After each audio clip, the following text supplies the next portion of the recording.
difficult when you can't sleep.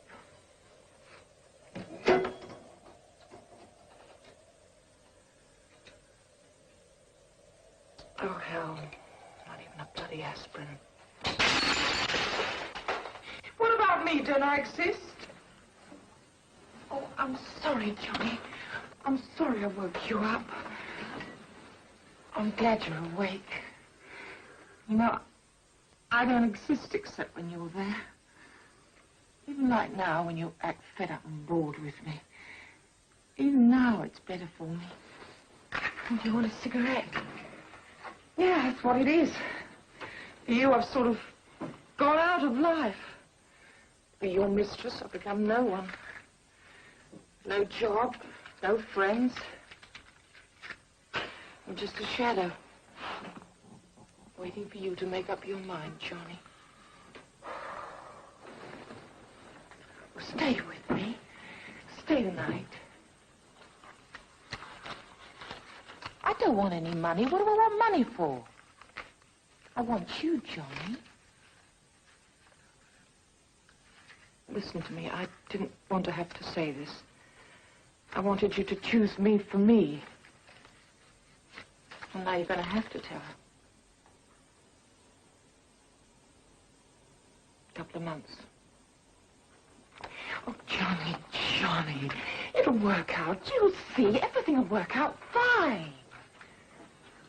Stay tonight. If this isn't any good, you just sort of coming here in the evenings and going home again, this ought to be your home. Make the break, Johnny. Make it now. Stay with me. It will work. You'll see if it... Johnny. Johnny! For God's sake!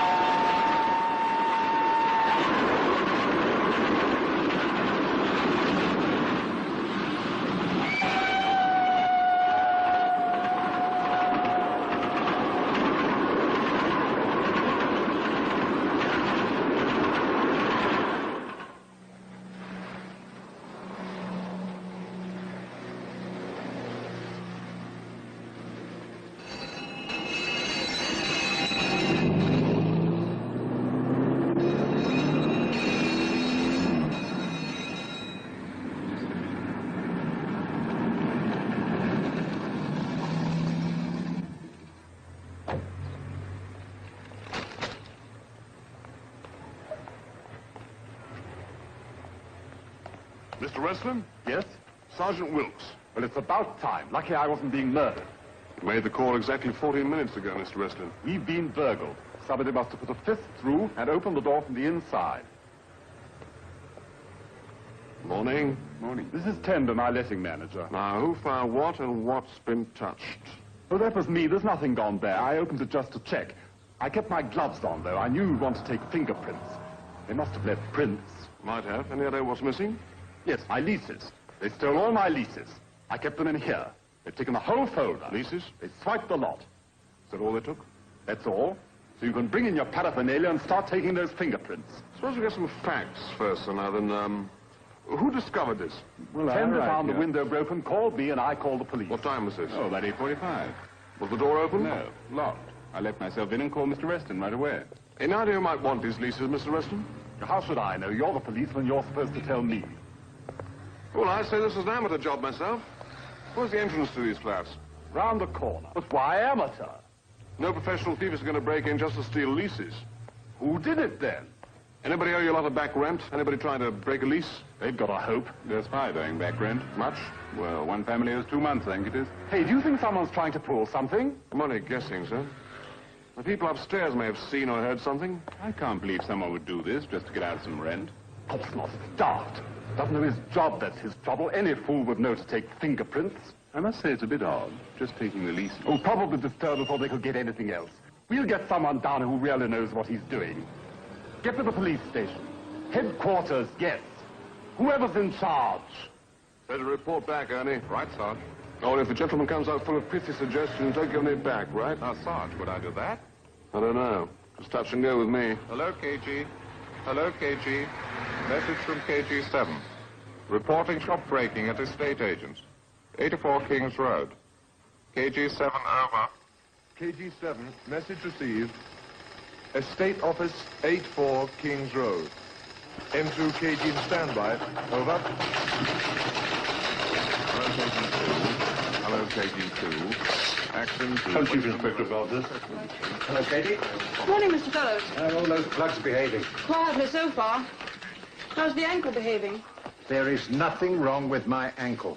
My father says there's an age when every man should stop kicking a football around. When you tell your father... Excuse me, sir. Hello, KG. Oh, Sergeant. Sir? Ever seen a gold nugget? No, sir. Well, here's today's equivalent. Third row, block C, 3:15 kickoff. Should be quite a match, sir. Yeah, we'll have the hide off them. Mr. Fellows, superintendent would like to speak to you. Well, in spite of everything, Katie, I'll put in a good word for you. Soup's looking for you, Fred. I know. You probably heard about my ticket. Ah, Fred. Why, sir? Are you just going off or coming on? Well, sir, I'm not off till this afternoon. We've had a complaint I'd like you to look into. What sort of a complaint? Somebody had a break-in last night. Complains the police aren't doing enough. Well, that's a change. The usual complaint is we're doing too much. Mr. Wrestlin, estate agent, King's Who's in Road. charge? I don't like walking in on another... From what I can gather, Sergeant Wilkes will welcome Uncle's calming influence. Oh, so it's Jim, is it? Now, look, Sir, Jim's a first-class lad. He knows what he's doing, all right. I'm sure he does, but we just can't ignore this. Yes, of course. But so far, with respect, sir, I managed to keep out of family problems. This is our problem, Fred. And I'm asking you to look into it. Yes, sir. Might have been worse, you know. I could have asked you to miss that football. In which case, I might have had to bring my retirement forward. I don't know what more I could have done. No one around saw or heard anything. This is all that was stolen. I suppose we could circulate a description of those leases, but to whom? Do you know any lease receivers? Well, what's eating this wrestling character? I don't know. His fingerprint whacking. He's doing all right anyway. They're all long-term ones. You know, one short one, John Campbell. 1 month, available 28th of April. That's 3 days. You know, I can't accept this. You put sugar in this? No, I remember. Yeah. Well, if a man wants to run out on a lease, why doesn't he just run? Except if there's no lease, he can't be accused of it. Yes, but he can be nicked for breaking and entering. That's a crime. I should try and get more details on these short leases. It's your case, my boy. I only been brought in as a mediator. Western Estate Office. It's on the report sheet. Which I hate most, tea without sugar or a fat paunch. Do you suppose somebody's using a house for stolen goods or for a hideout? This would be the surest way to draw attention to it. Yeah, unless somebody's got handwriting trouble, at least would have handwriting on it. Now, if somebody didn't want a specimen of their handwriting around, that'll be your friend. Well, I'd say as mediator, this is the perfect moment to mediate. Now, look, Sergeant, just a minute. Hello, Mr. Weston? Well, this is the CID, sir. Yes, sir? Yes, of course. Yes. Well, there's a man on his way down to you now. In the meantime, is there anyone with a short-term lease not listed on it? Only John Campbell. Yes, we saw that. Well, now, look, sir, suppose we come and pick you up and go and have a look at that house. Well, I don't know if there's anything the matter, sir, but if it's... Fine. We'll be there in 5 minutes. Right. You can take Uncle for a drive. Now, look, Fred, I wouldn't feel at all hurt if you took over this job completely. Because Sergeant. It's your case and my rest day. And come 2 o'clock, you'll be doing your own duty as an upstanding and promising member of the police force. Right? Right, sir. And I'll be getting ready to watch the kickoff.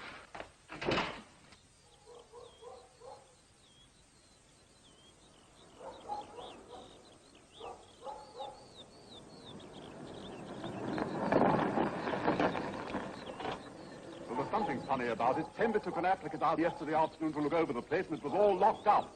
Probably out at work.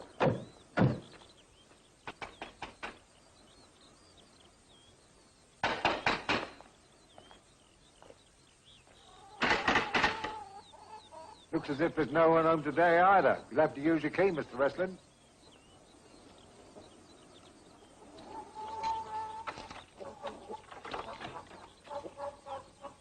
Mrs. Campbell?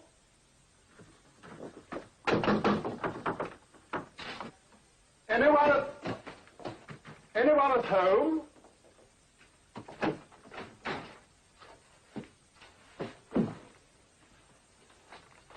Mrs. Campbell? Well, they don't seem to like fresh air. Doesn't look as if they've left for good, does it? Mrs. Campbell? JS doesn't stand for Campbell. They're not in. No car in the garage. Mrs. Campbell! What do you think's happened? I don't know, Mr. Wrestling. Probably nothing. But while we're here, we might as well take a look round. Well, why not? I mean, I right showing people over. They can't have done a flip, can they? I mean, not with those cases still there. It shouldn't worry you. They paid the rent in advance, didn't they? That's right. I got the rent. Hey, what about the gas light and telephone? They've got to have the meters read. If they've lumbered me with the gas light and telephone... Something's been burnt. Suppose somebody's mixed up some chlorophyll with it. Personally, I don't go with this continental cooking. I was Mrs. C by the look of it. Not much food around. Jar of coffee, a couple of tins. Must have lived pretty much day by day. I have been lumbered. The meters haven't been checked since they came in. You've got to do something about this. I'm no good at reading meters. And they've left the furnace out. You feel it ice cold. Where is the furnace, sir? In the garage. Do you know what a month's gas light and telephone can cost me? You've got to make them pay for this. No, they're not coming back in. You don't have a furnace garage. You're coming back. That's right, sir. What have we got upstairs? Bedroom, bathroom, spare. I see. I should have thought the quicker you got on your radio and reported this. Haven't really got anything to report yet, have we, sir?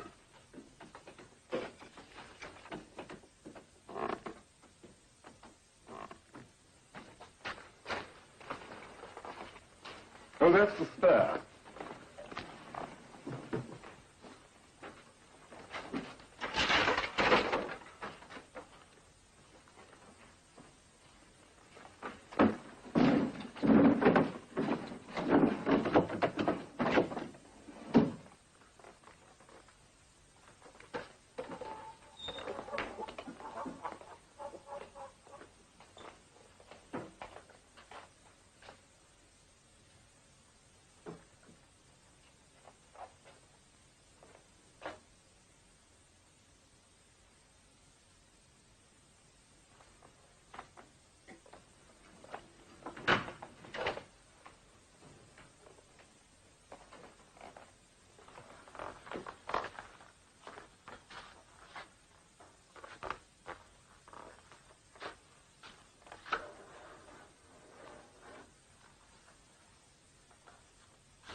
I suppose because somebody locked it. All right, wait a minute. The drawers are all empty in there. Now tell me they haven't gone. Nothing. They've taken the lot. Except the 2 suitcases downstairs.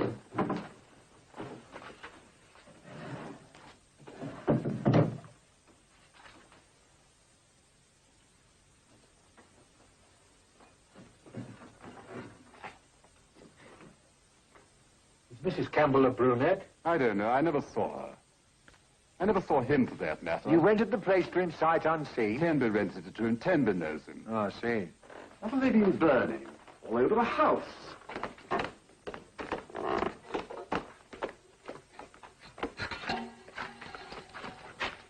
What are you doing? What's that? I'd say it's a hacksaw, wouldn't you? Yeah, hacksaw with the handle burned off. A knife. That's a damn stupid thing to try and burn. I was thinking. I know what you're thinking. Wrestling, you rent this place furnished? Tenby turned it over to the man for a month with everything. Linen, silver, anthracite, All this everything. stuff yours? Yes, yes, of course. This trunk? I don't know about that, but if it isn't, I'm going to keep it. And the Give us a suitcase hand, and will everything you? in them.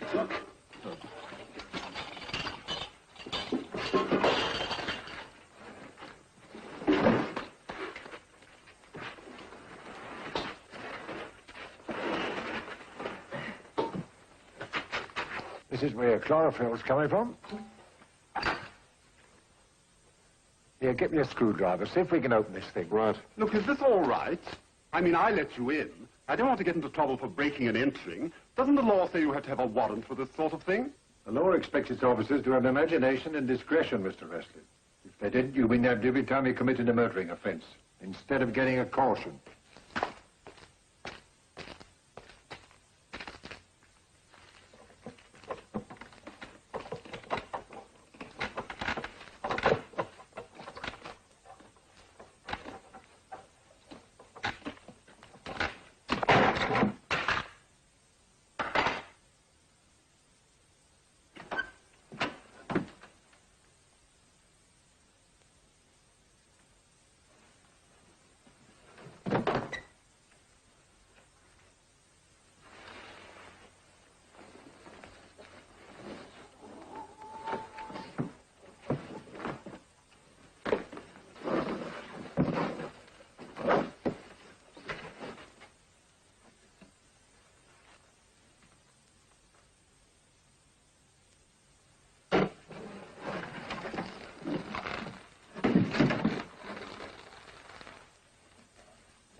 What's all that?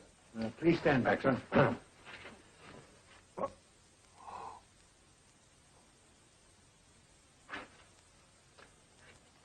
God.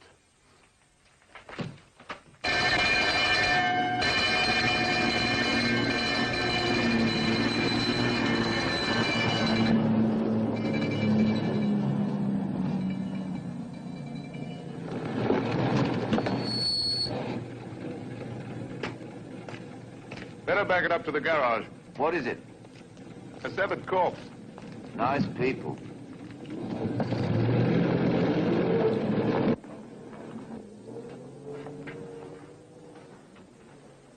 Ambulance, Jim.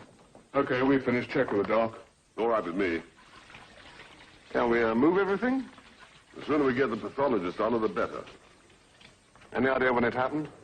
Anywhere from 3 days to a week. Might be longer. She was dead before the attempt to dismember. Any idea what she looked like? Well, it's not easy under the circumstances. Is any surgical skill involved? None whatever. Whoever did it knows nothing about anatomy, less than a butcher. Here is it. What's that? It's the ashes from the furnace. Good. They go straight to forensic labs. Have they marked them? Yes, sir. All right, off you go. Can you help us with the cause of death? It's pretty hard to determine until we find the rest. We're working on that now. Unless it's poison.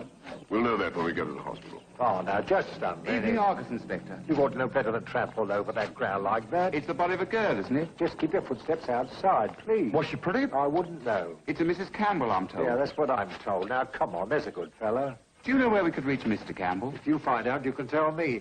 Sarge, chase away anybody who hasn't got any business here. Look, do you mind? Does that There's mean you nothing think to he see. did it? We don't know who's done it.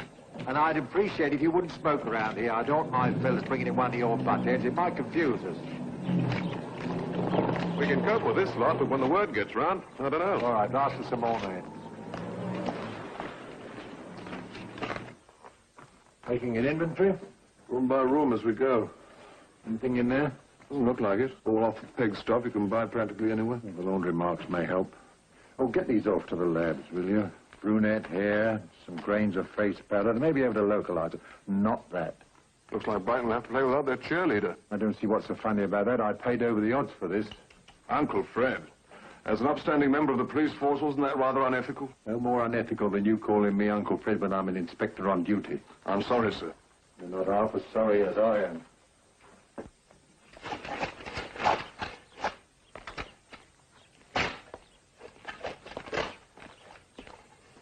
You want the rest of this up? It's as hard as a rock and no sign of any recent digging. No. You get another patrol? On its way now. Well, when it arrives, get your lunch. Take anybody else you can spare. Right, go.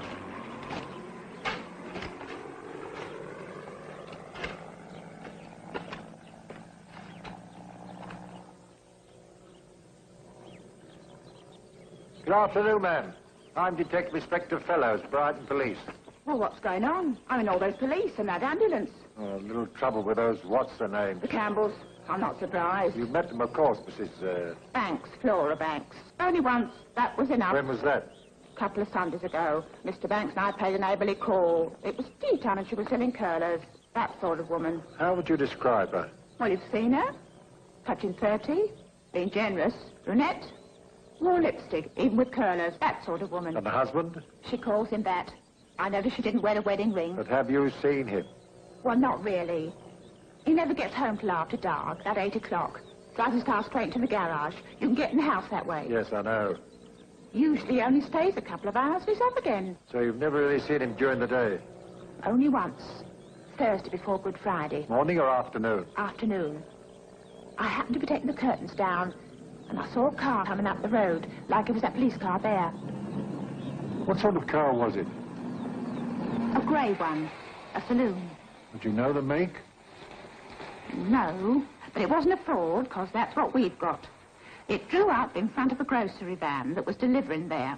Did you recognize the van? No, that was the only time I ever saw it delivering there. Well, out gets Mr. Campbell, big as life, with a vacuum cleaner in his hand. Can you describe him? I couldn't say much about his face. He was pretty far off. Tall? Sort of, and slender. What kind of clothes? A fawn overcoat and a brown hat. Age? A bit older than she was. You don't know what the man was delivering? Provisions of some sort. She was at the door, in her dressing gown again. Didn't seem to care, even one of the tradesmen. What about the tradesman? Had you ever seen him before? If not here, in Brighton or locally? I really don't have any contact with delivery men. My husband takes me shopping.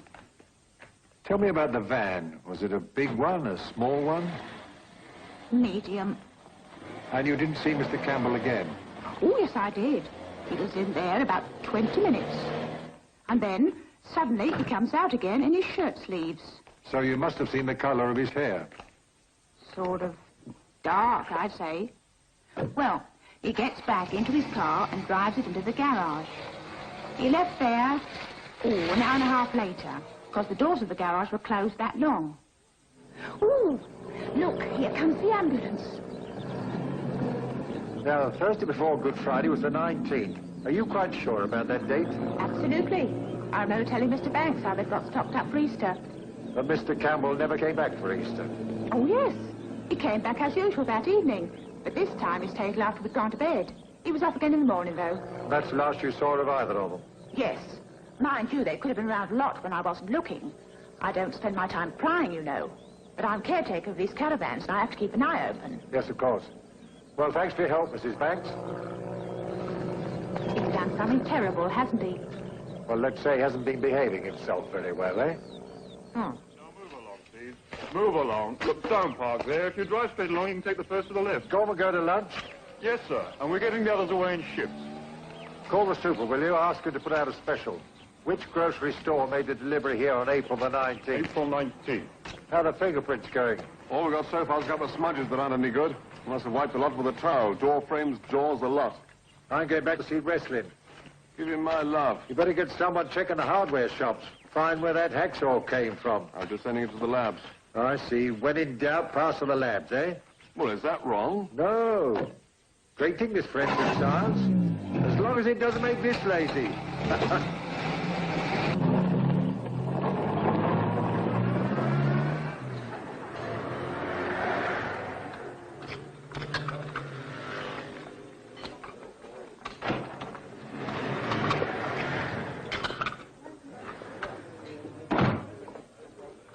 Are you eating alone?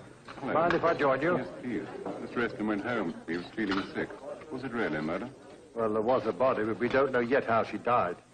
No, I don't use her, thanks. As from this week. They tell me to suck one of these. I don't want to smoke. Trouble is, when I've had one, I want a cigarette. Haven't been able to eat much myself. Can I get you something? No, thanks, but I am on a diet. Mr. Wrestling was telling me you handle this deal. I wish I hadn't now, believe me. I expect you won't get back to the office. No, you finish your coffee. Mr. Eston blames me for what happened. Gas, light, and telephone especially. He's feeling pretty bad about that. But I certainly couldn't see anything wrong with the man. Can you remember anything about his looks and manner? Any peculiarities he might have had? Dates and times have helped me a lot, Dates are too. easy. We've been looking them up. Mr. Eston was out for the afternoon with another applicant. Peculiarities? I don't know. He was pretty well dressed, better than I could afford. Tan overcoat, plaid scarf, red plaid, I think. Wearing a hat? No hat. He had dark hair. In his early 30s, I'd say. Stood about 2 inches shorter than me. About 5'11". Shall we go? Yes. Where did he come from? I mean, what was his last address? Unfortunately, we don't have it. I asked for it, of course. But he said he was in and out of hotels all over the country. I gathered he was a salesman and moved around a lot. Well, we may get some help from his references. That's all in his application form. What car was he using? He didn't have one. Or if he did, he must have parked it somewhere. I drove him out to the house in mine. Anything there to interest him particularly? We never went in. He seemed satisfied with the outside. In fact, I got the feeling he only drove out because he was begged to. Did he mention Mrs. Campbell? Only that he'd need an extra key for his wife. I got the impression they were fed up with hotels and wanted to try housekeeping for a change. Don't close it. Ah, I was just off. All finished. Here, do us a favor, will you? Next time, have a go at the big one. This is Mr. Campbell's application form. It isn't very well filled out. I'm afraid it was all done in such a hurry. That's the reference. Gary Hardware Company, Manchester. He wanted to sign the lease right away. He had the cash out as soon as we got back. I can't see any character references. He said anyone at Gary from the chairman down would be glad to vouch for him. Did you check that? Mr. Eston said not to bother. because we looked it up and it was a reputable firm. Well, it looks like Mr. Estlin made a mistake. Is this Campbell's writing? No, I'm afraid it's mine. I just asked him a few questions as a matter of form and wrote the answers down myself. Can I use your phone? Of course. You see, that particular house had been empty since November. And I knew Mr. Estlin wouldn't want to lose the lead. So I wasn't being too fussy. So we have no samples of Campbell's handwriting? Only his signature on the lease, and that's gone. That's probably why it's gone. Well, this is Fellows. Get off at Telex to Manchester. Request information, John Campbell. Dark hair, slim, 5'11", age 30 to 40, employed Gary Hardware Company, your city.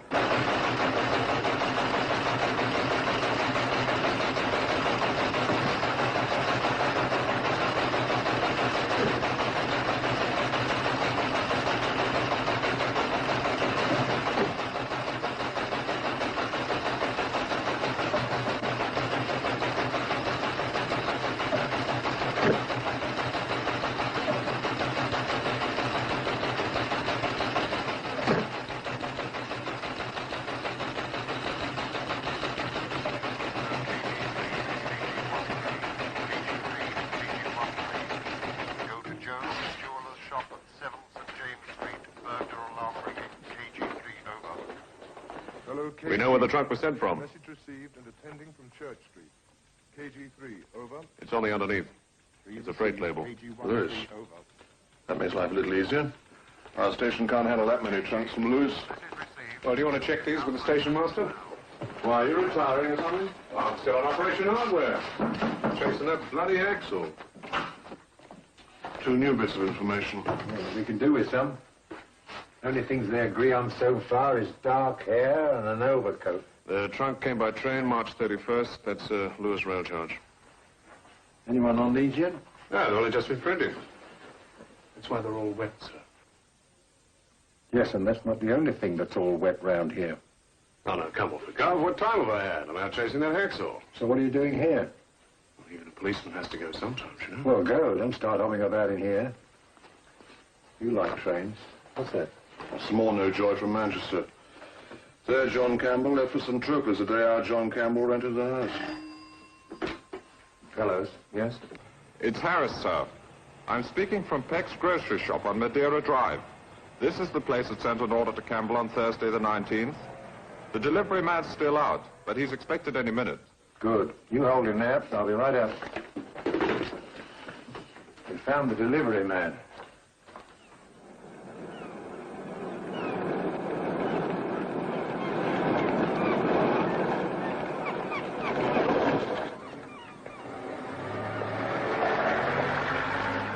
He's not back yet, sir. Right.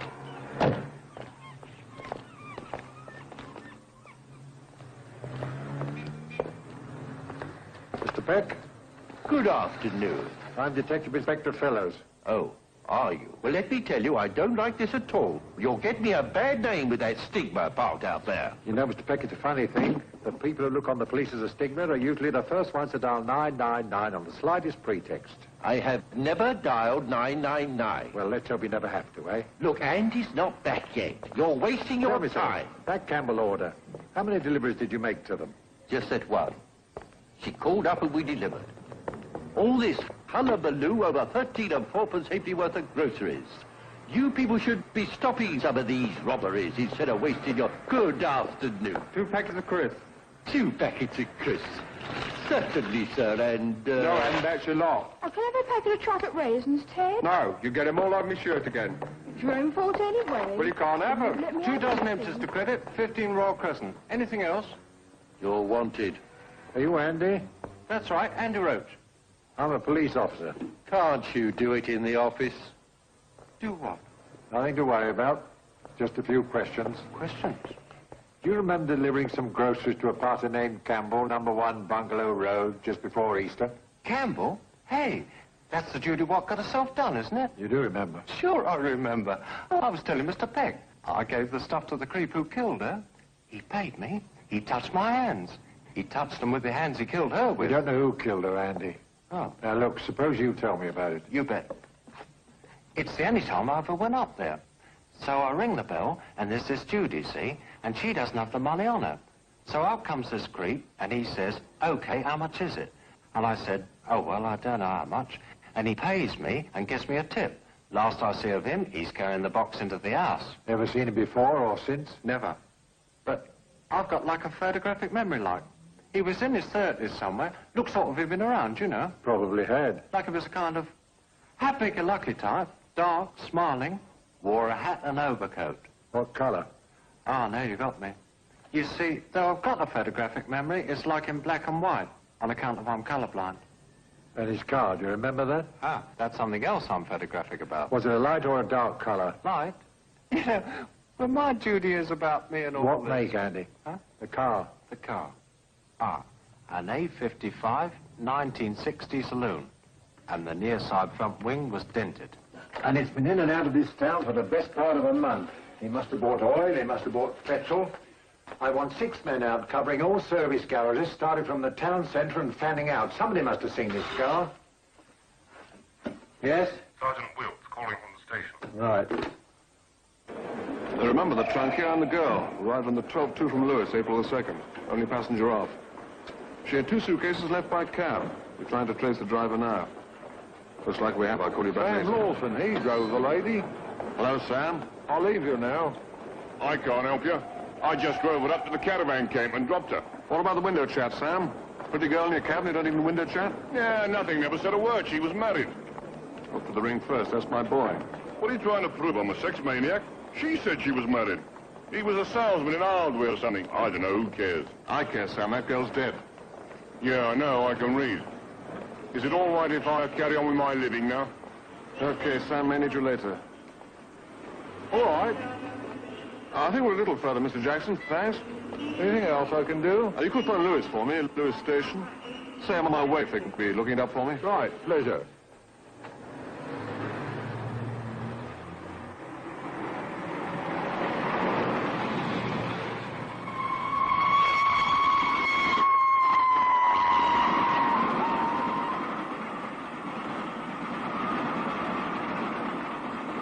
Good afternoon, Detective Sergeant Wilkes, Brighton Police. Oh, yes, Sergeant. Brighton called us. What a terrible business. Not very pleasant. Here we are, March 31st. Charlie? Right. She filled in the label herself. Stuck it on the trunk. Just where you're standing. I don't suppose you know who she was. Mrs. Campbell. Ah, yes, of course. Oh, yes, Charlie. He helped them unload it. Them? That's right, sir. Tall, dark bloke. They bought it in a truck. What sort of truck? Bloody dirty one. Full of cement dust or something. Any name in it? Some name. I was too busy trying to keep it off my uniform. It was all right for him. He was in an overall. But you should have heard flying missus. Did the man call her by any name? I called him a few, I can tell you. Think, man, think hard. Did he use her first name at all? Would it be Jude? I'm asking you, Charlie. Because it might have been Jean. Or even Joe. It wasn't Edna or anything like that. How could it be, starting with J? Well, this is my name. If it does lips, perhaps you'll give me a call at Brighton Police Headquarters. Yes, sir. Or was it J? I see.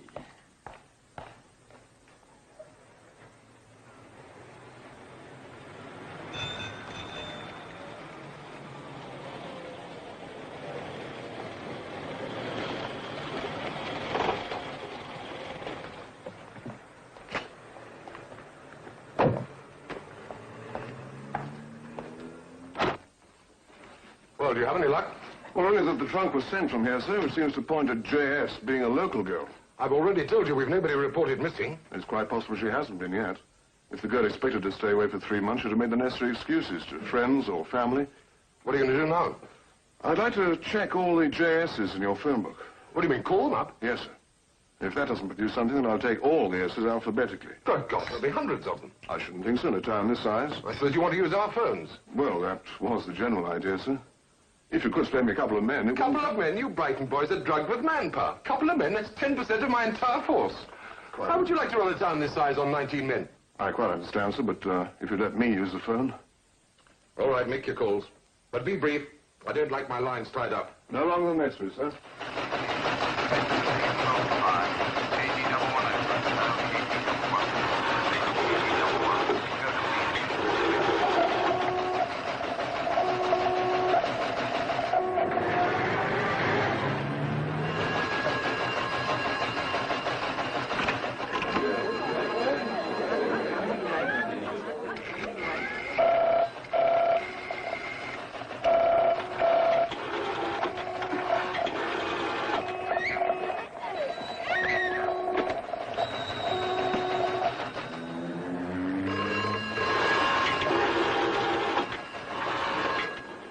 No, this is the foreman. Mr. Shaw doesn't live here.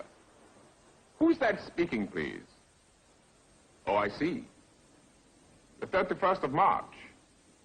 Hang on a minute, would you? Maisie? What? It's the police. Which one? Do we know if any female member of Mr. Shaw's family left town on or around the 31st of March? Somebody's having you on, mate. No, it's straight up. Hello? Look, I think you'd better ask the boss himself. No, he's not in the book. Hold on. It's Lewis 7450. You're welcome. Well, we've an embarrassment of riches this evening. I mean, one on the phone and one in person. You boys are certainly buzzing tonight. We've been buzzing all day, too. And what can we do you for? And no female relation of mine has left town, I'm sorry to say. We're interested in an A55 grey saloon with a dented front wing. Might have come in any time during the last month. Oh, you picked the most popular color, haven't you, chum? Plenty of A55 greys. I don't know about a dented wing, though. Maisie? No. The driver would have dark hair, a man in his middle 30s. He might have worn a brown hat and a fawn overcoat. No? And if Maisie doesn't remember a man, he hasn't been here. Oh, heart, bleeding heart. Might you have done repairs to any similar car? Oh, no, the mechanics have gone. I couldn't swear to it myself. Still, it'd be in the book. Over. Hello, KG. Receiving. KG-14. Over. Hello, KG-14.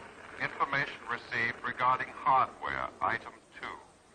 This brand only stocked by Gardner & Son, Church Street, your area. Please make inquiries there. KG, over. Yes, we got that. KG-14 proceeding to Church Street. Over.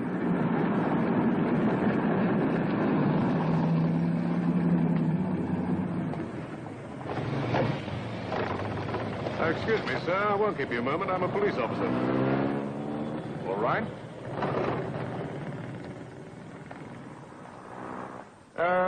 We're just trying to trace the origin of a few items. I understand, sir, that this saw is a brand only you stock. Is that right? That's right. Mm-hmm. So it could only have been purchased here? If it was bought in Brighton, yes. And this knife? Oh, you can buy those anywhere. What, have they been in a fire or something? But it could have been bought here, too. Could have. Look, I should be at the Rotary Club. We've got Yes, a I can darts understand final. that, sir, but this is very important. Do you recall having sold a knife and saw like this to anyone in the last 4 weeks? We sell a whole lot of knives, one kind or Right, another. about the saw. How many of those have you sold this month? That kind. 6, 7 is a popular make, but then we sell a lot of So if other. we go through your sales slips, we could possibly pinpoint the dates, I'm couldn't afraid we don't make out sales slips. Everything's cash over the come counter on, here. sir. Your cash register turns out slips, doesn't it? Our cash register's a cash draw. We start the day with £5 of change. In the evening, we add up what we've got and subtract 5 to get our daily take. In other words, you don't keep books. Oh, we most certainly do. And they show the total amount of money we took on any given day. But they won't show you any individual purchases. I see. Well, I'm sorry to have kept you. Good night, sir. Good night, officer. Wish I could have been more help. You wait all day for a break, and when you get it, it's not worth a row of bloody beans.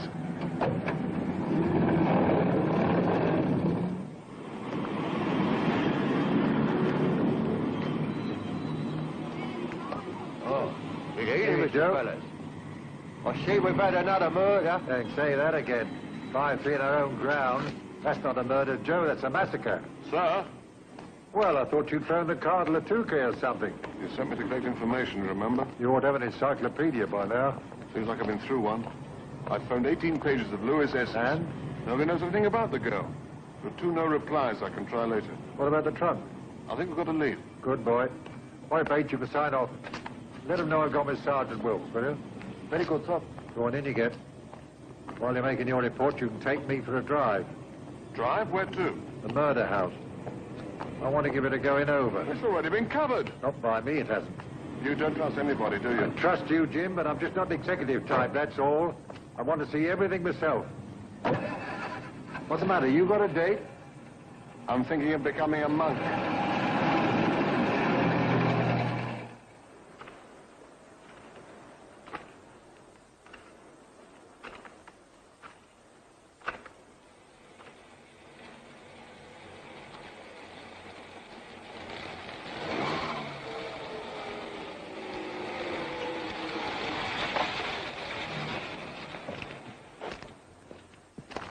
Good evening, sir.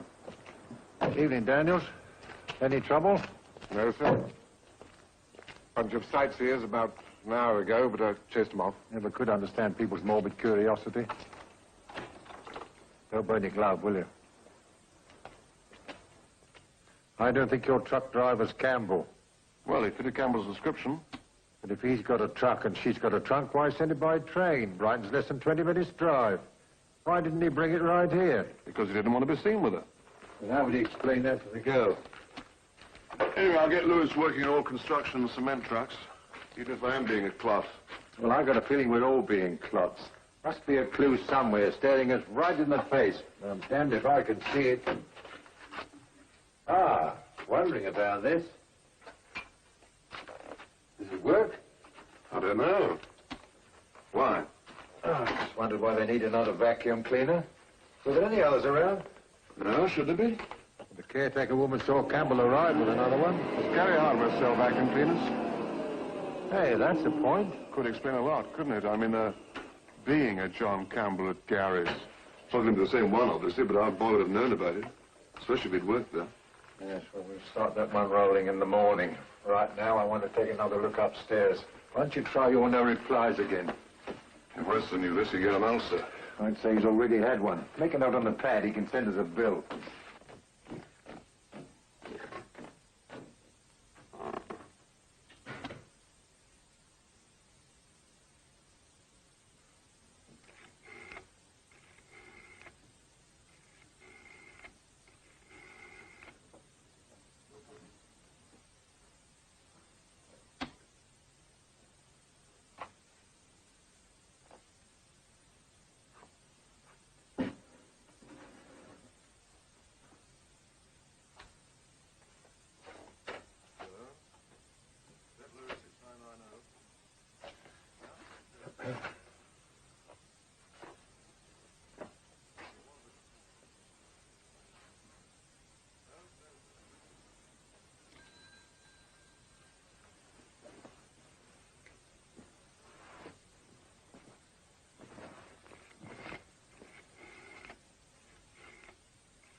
What does your detective ability tell you about this? Do you think this is where he did it? Well, that's right, Dirk. There's no blood. I'd say they have to be here. Yeah, it seems so. But I'm pretty ignorant, you see, which saves you saying it.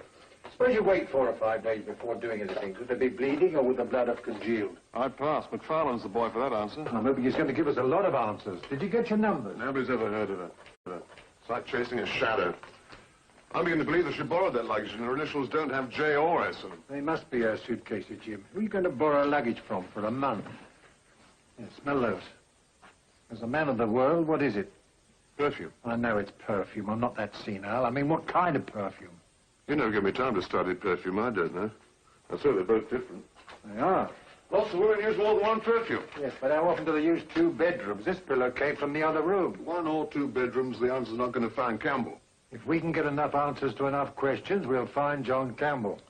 The kind of answers I'd like are 1, why did he steal that lease? If he hadn't, the body would still be undiscovered. And 2, why did he stop halfway through disposing of the body? Did he have cold feet? Either that or a weak stomach. Oh, I see. You're about to work with dust again. Well, I hate doing it. But that's about all he's left us. Get someone on it in the morning. The dust from every room's separate, and you better empty that vacuum cleaner, too. Ask the labs to make it priority. Great thing, forensic science. Look, I don't want to mess up my retirement by kicking a sergeant in the pants.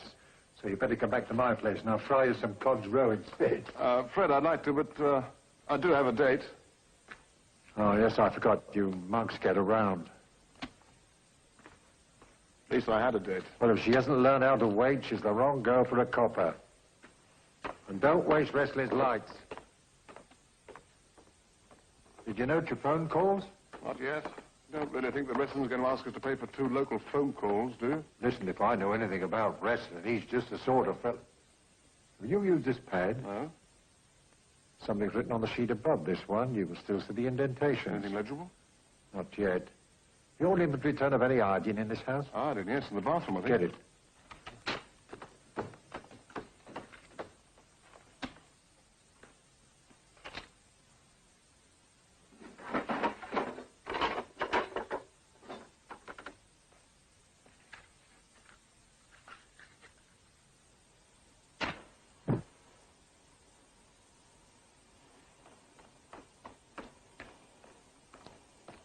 That's about half full. What's this trick? Here, you hold that. You better get a handkerchief. It's got to get hot.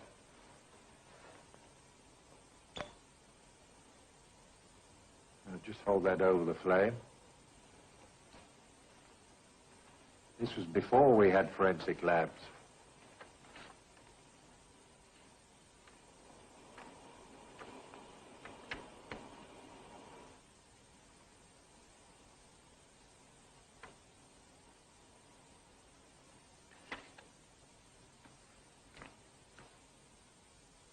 Where did you learn this?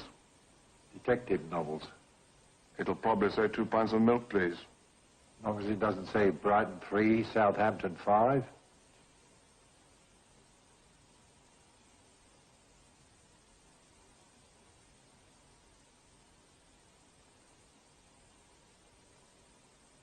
Jean Sherman, Greenwich. Voila, the missing girl. Well, that's if it'll leave a name and address. Sir, there's a car coming down the road. We can't stop it. Yes, sir, but it's driving very slow, and I think it's a grey saloon. What? I saw it as it came over the hill.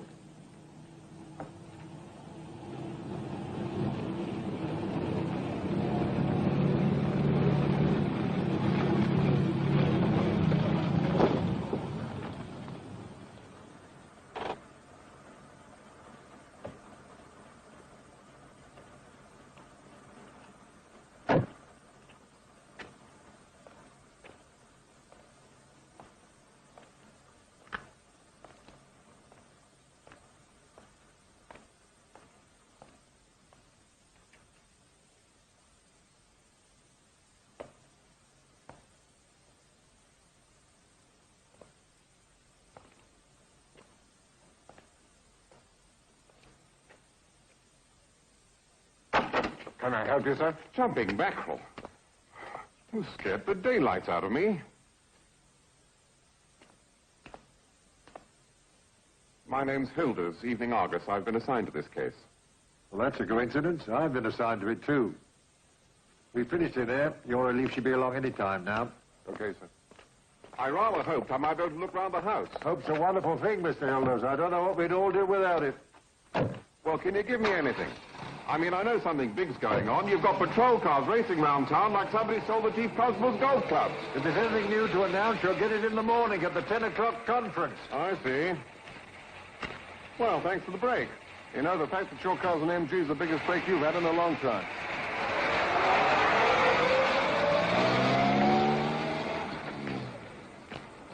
Well, whatever that meant, I didn't get it. No? No, thank you. Well, is there anything you can tell me? As a matter of fact, sir, there is. Leaving a car unattended with the engine running is an offence under the Road Traffic Act. So if I were you, sir, I'd either switch off or push off. Yes. Well, I can see this isn't my night.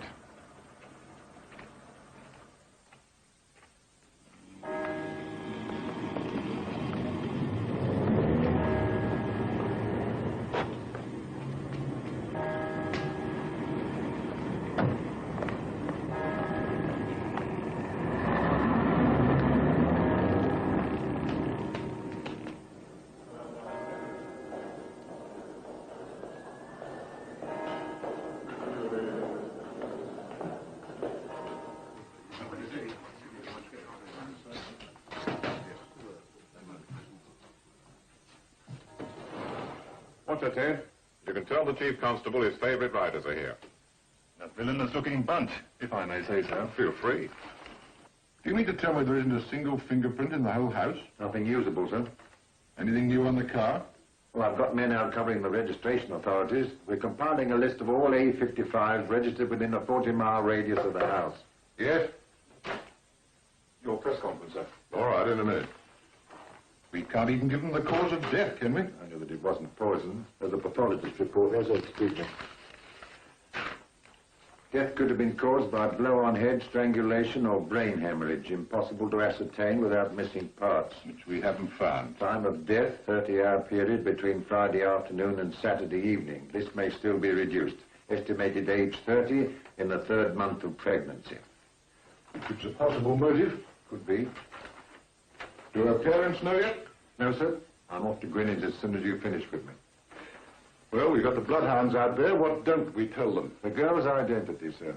I wouldn't like anyone ringing her parents until I'd spoken to them. Well, they can probably have that later. And I wouldn't like to read about the A55. I don't want the murderer spraying that car or running it into the river. In other words, we've nothing new to tell them at all. Except that she was pregnant. Yes, I'm afraid they'll make a meal of that. All right, fellows. You can come in now. Yes, sir. All yours, gentlemen. Thank you. Morning, Mr. White. Good morning. Morning. Morning, sir. Come in, gentlemen. Well, now, let's recap what you've got already. You know who she is in, sir? I hope to be able to tell you more about that later today. Picture of Campbell's in from Manchester. Well, I didn't think we could be that lucky. Better show it to 10B, Mrs. Banks, and the delivery man. Might as well make it official. I suppose you're off to Greenwich. Yes. That's the only thing I hate about this job. Ringing strange doorbells and bringing bad news. Where's Jim? Gone to Lewis to find that truck. While I'm gone, you can call Manchester. I want the names of all Gary Hardware representatives who've covered this county over the past 3 months. Got a list of all men who work or have worked there. Okay, go. And see if they sell vacuum cleaners. Are we off? We're off. And do me a favor, will you? Get me to Greenwich without frightening the life out of me.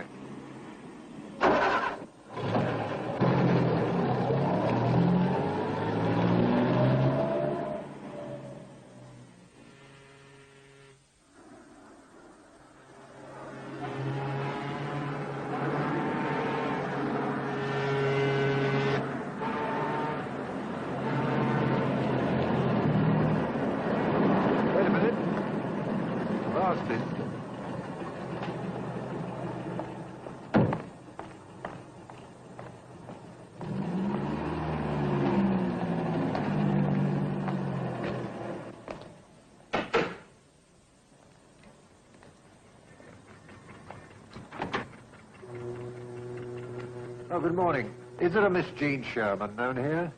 Yes. Mind if I speak to her parents for a moment? Her father, perhaps? My father's at work. Your mother? She's been dead 6 years. What do you want? Are you her sister? You're police, aren't you? Is it that obvious? What's happened? I'm afraid I can only discuss that with Mr. Sherman. Well, if it's about me, I feel I have a right to know. You? Yes, I'm Jean Sherman. Well, I'd better introduce myself. I'm Detective Inspector Fellows. I see.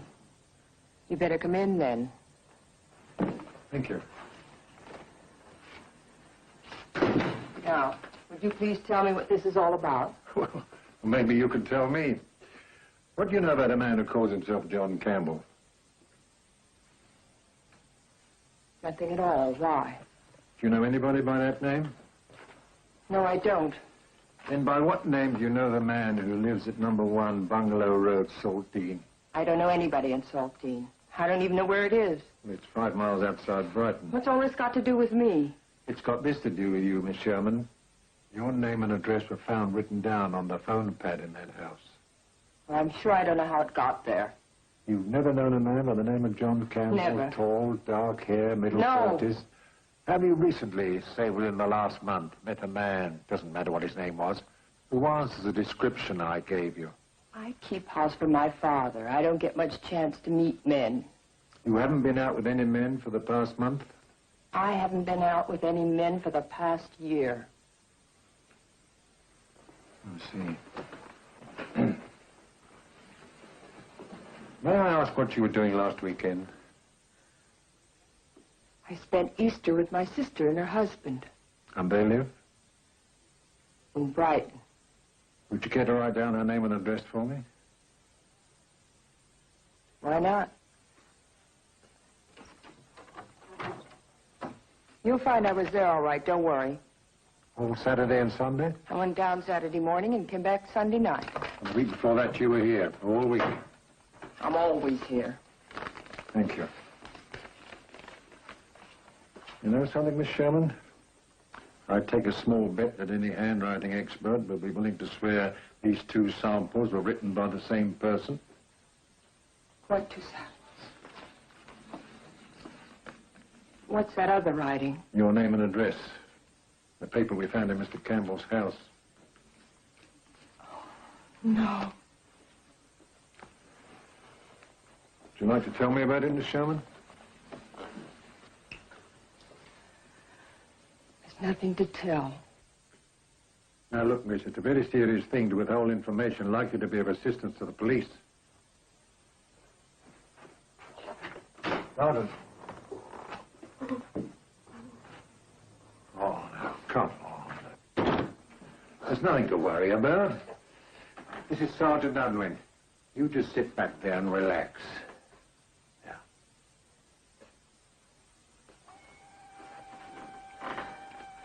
I don't usually go around letting strange men pick me up. I'm not the type who interests men anyway. But he was different. He was really interested in me. Now, why don't you tell us the whole thing, just as it happened? He was so nice and how cozy. He invited me to have lunch with him and drive out somewhere. Where did you first meet him?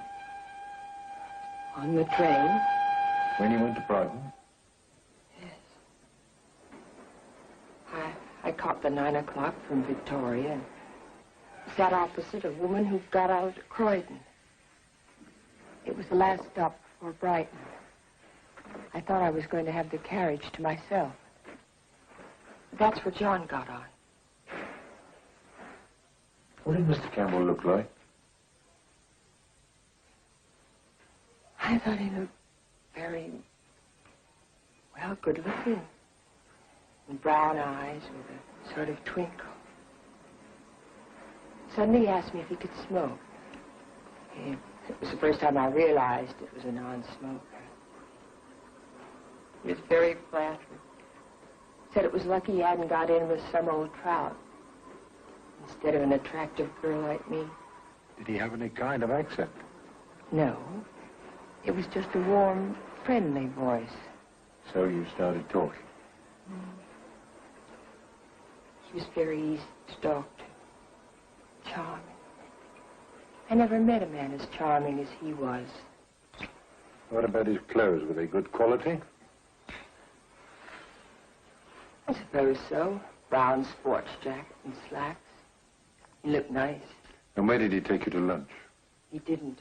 I told him I couldn't go. My sister would have lunch ready and everything. He said he just had to see me again. He didn't want our friendship to end suddenly, just like that, when we got to Brighton. Neither did I, really. Because, well, I don't have any boyfriends, and here was this charming, attractive man, and I wouldn't see him again. But you did.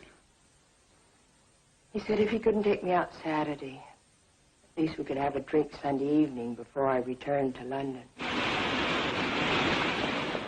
We arranged to meet at 6:30 outside the telephone booths at the end of platform 7. I waited until 10 to 7, and I was sure he'd forgotten about me. When suddenly I saw him, I was so glad well, it meant something. He took me to some cocktail bar. It seemed very romantic, and I felt gay and sort of free. Well, we talked like we'd known each other all our lives. And then somehow, I don't know how it came about, but he was suggesting I go back to his place. We could have supper by candlelight. He was a very good cook. And he'd put me on the early morning train. I suppose I should be insulted. I don't know, something, but I'm not. I'm not even shocked. In fact, in a way, I'm sort of flattered, John. I mean, someone like you could invite dozens of girls back to your place, and they'd all go like a shot. Even if you couldn't cook. So, I'm flattered you should ask me, but I don't think so. Now you're laughing at me. He asked me if I'd had an affair before, and I had to say I hadn't. I felt very unattractive and could have cried. Then he put his hand on mine. He said he was glad. Most women of my age had had too many affairs, and those women were never capable of loving. But now he said time was fleeting, and if I didn't grasp life while I had a chance, I might regret it for as long as I live. So he drove you to the house? In a gray car? Gray, green, purple, I don't know. I was too, nervous, I suppose. While you were at the house, Miss Sherman, you saw all the rooms? Most of them. Not all of them? The one next to the bedroom was locked. The room at the back? No, the front. The back one was his bedroom. I see. Did he say why it was locked? He used it as an office. It was full of papers or something. I can imagine what you think of me. I think you were extremely foolish to go that far with a man you knew nothing about. May we use your phone? Of course. Better break this to the super. I don't think I wasn't full of worries and doubts. I knew if I said no, I'd never see him again. And if I said yes, there might be other times. Who knows? He might even fall in love with me. Have you heard from him since? No. Brighton 64141. What did you do with your suitcases? 473. What suitcases? Well, I presume you took some luggage to Brighton.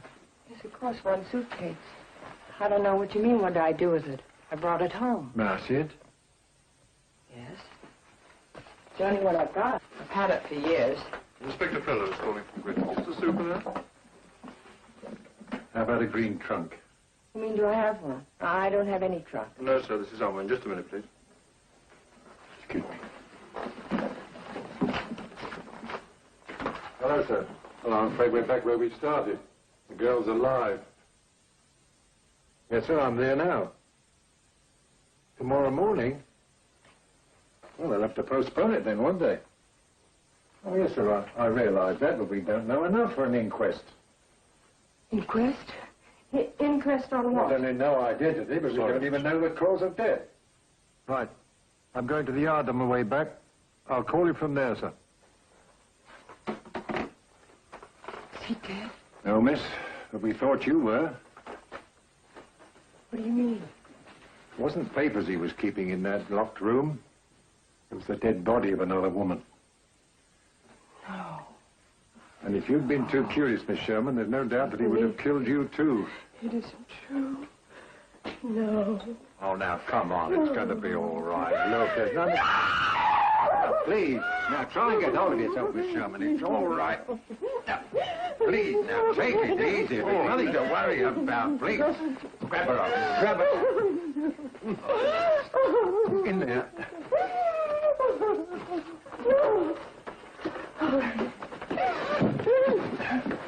Water. It's all right, Miss Sherman. Now, take it easy. Take it easy now. Nothing to worry about. Turn her over. I don't believe you!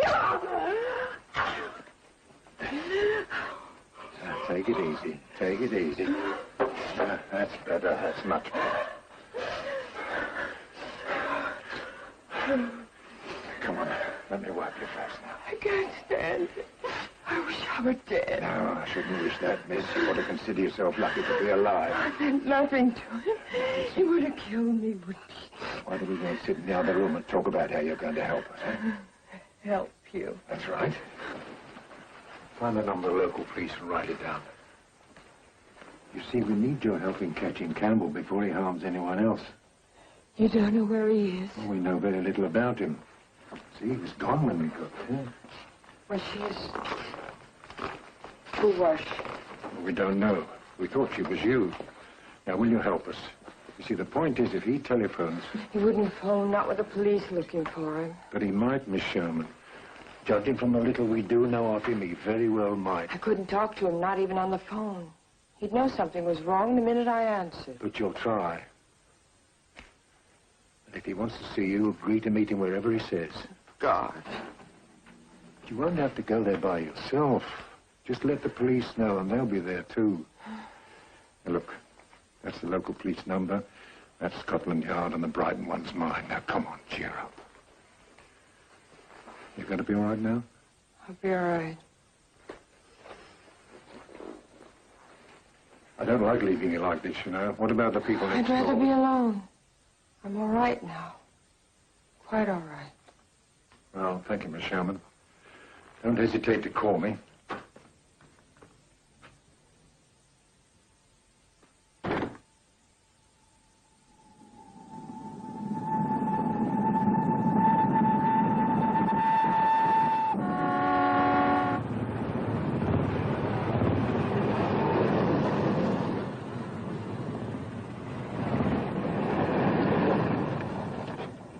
Afternoon, Inspector.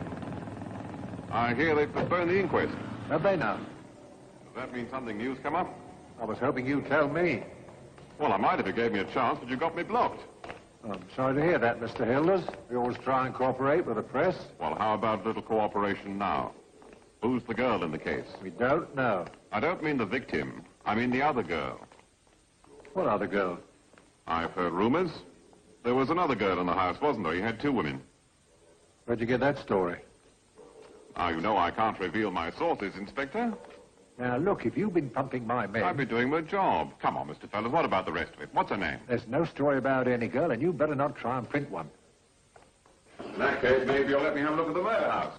Take along a cameraman, get a nice picture spread. What's this, blackmail, No, Mr. Hilders? no. Just the one good I'm turn. going to tell you something, my boy. You play along with me, and I'll give you everything I can, news-wise. But if you print anything against my wishes, just for once, I will personally see the only news you get on this case is what you steal from other papers. Okay, okay. It's mighty hard to write a story on the handouts you give. Sorry, sir, it's me. Brilliant, come in. Well, the chief said your inquest was back a week. So I heard. Well, I gather you've had quite a morning. Hasn't been my favorite day. Well, it wasn't exactly quiet here. They compiled your list of A55s. You'll be pleased to know that they only sold 20,800 greys in 1960. 12,000 of those were Grampian grey, 8,800 were Farina grey. Do you know the difference? I don't even know what a Grampian is. Well, he showed this colour chart to Mrs. Banks. She picked Farina grey. Now, there are 1,250 Farina greys registered in this country alone. Do you know how long it's going to take to check all of these people? Not long enough for Campbell to die of old age. Well, Gorman got your list of ex-Gary employees. Well, one of them, Richard Lester, lives in Lewis. He also owns one of our cars. In Lewis? Yes, but you can relax. He's been cleared. By whom? The Lewis police questioned him. So did Gorman. He's married, 4 children, works in a shirt factory. He's been putting in overtime most nights for the past 2 months. And what about last Thursday afternoon? He was supervising the Easter wages. He's also got natural red hair and no dents in his car. Oh. I know. Well, that's how we felt. Now, look, you better take these now. And the chief wants to see you before the next press meeting. Yes, well, I don't want Campbell knowing anything about the Sherman girl. But I think we can let them announce our JS comes from Lewis. We may get some more help from the public. Do we know she comes from Lewis? No, but it's a fair assumption. And I'm convinced that once we've found out who the girl is, we'll have the man within 24 hours. You ever release that quote to the press?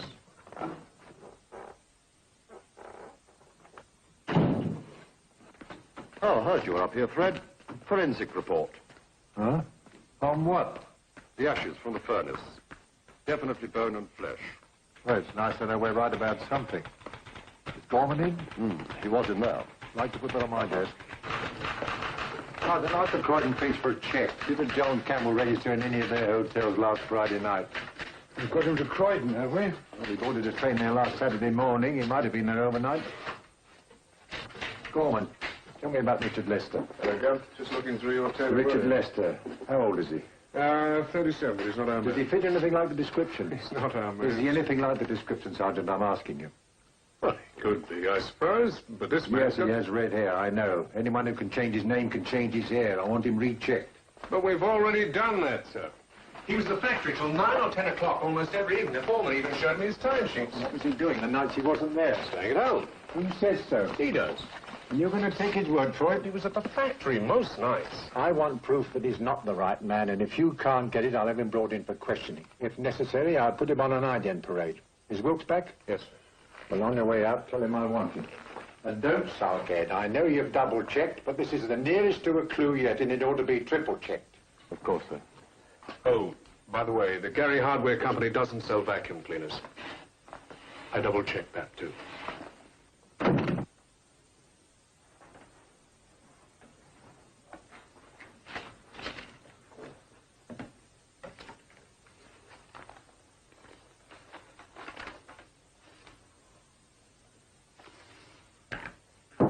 Yes? Now, don't expect sympathy, Fred. I need it, too. What happened to you? Nothing except the Lewis police beginning to hate the sight of me. The truck? We questioned every builder, construction firm, sand quarry, and cement works in the town. No one took any truck to any station. I still don't think that man was Campbell. You had any lunch? In a sand quarry. Yes, sir. Can you organize a sandwich? Ham, cheese, anything. No butter. You heard about Greenwich? The super held a requiem. There's no need to be defeatist about it. If we get enough no's, there comes a time when there's only yes left. This is where Agatha Christie would have pulled something brilliant out of the bag. Yes, well, I'm not Agatha Christie, so we'll just have to start again from the beginning. Have a cigarette. Thanks. Okay, so we have a Miss or Mrs. J.S. who sends a trunk from Lewis. If we accept the luggage was hers, then she's a miss. Now, the initials on the trunk were old ones. Those on the suitcases are new, and they're the same. If she was married, they'd be different. Miss J.S. follows her trunk to a love nest in Saltdean, gets herself dismembered, and by a freak coincidence is succeeded by another Miss J.S. J.S. is dead, long live J.S. Coincidence, but not a freak. J.S. are probably the commonest initials there are. So common, we can't even find anybody who knows her. So it simply means the telephone wasn't in the family name. This girl gets around, so she must have access to a phone. That makes it a boarding house. Or she shares the flat with another girl, and the phone's in the other girl's name. Right.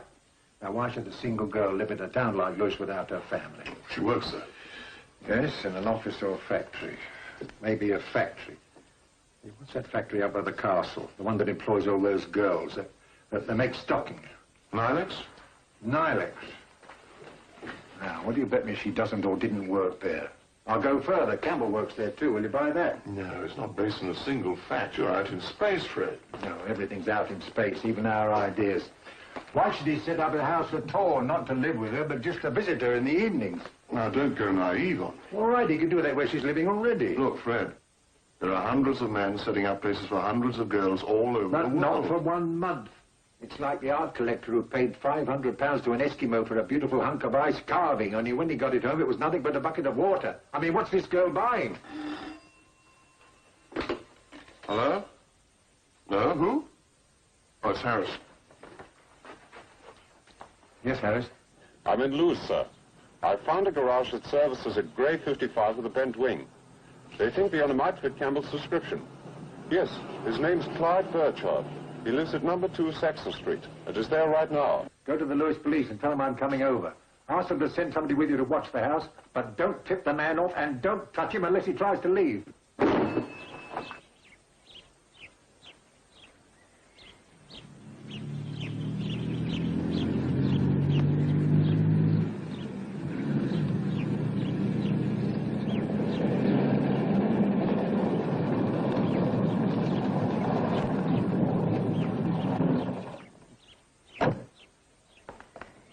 Burchard's still in there. It's the first floor. Good. Sergeant Wilkes and I will go in. You stay put. Tell them. Right. We're getting quite hot. We can't be too like this. Now, take it easy. I've been in this game too long to get excited.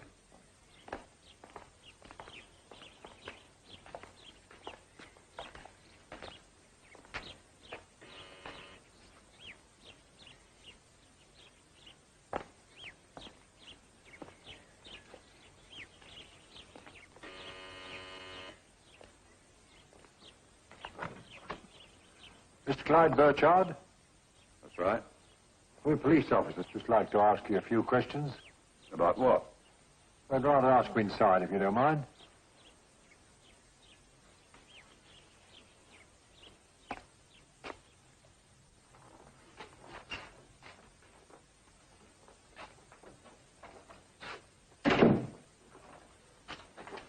Well, what is it? Have you read anything about a body that was found in Saltine yesterday? No. Bungalow Road was the address. It was a woman. She was in a garage, in a trunk. Do you know the place? No, certainly not. What's this got to do with me? Well, we don't know yet, Mr. Burchard. That's why we wanted to ask you some questions. Is that your 855 outside? Yes. What about it? Well, the fellow who lived in the house had an identical car, bent wing and everything. What? Did you rent the house by any chance? No, and anybody who says I did is a liar. What's your occupation, Mr. Burchard? I sell vacuum cleaners. Is that supposed to be illegal or something? Do you mind the sergeant taking a look round while we talk? Yes, I do mind. You've no right to come in here But like you this. brought us in, Mr. Burchard. I could easily send back for a search warrant. That would mean putting up with us for another hour or so. All right. Look, I've nothing to hide.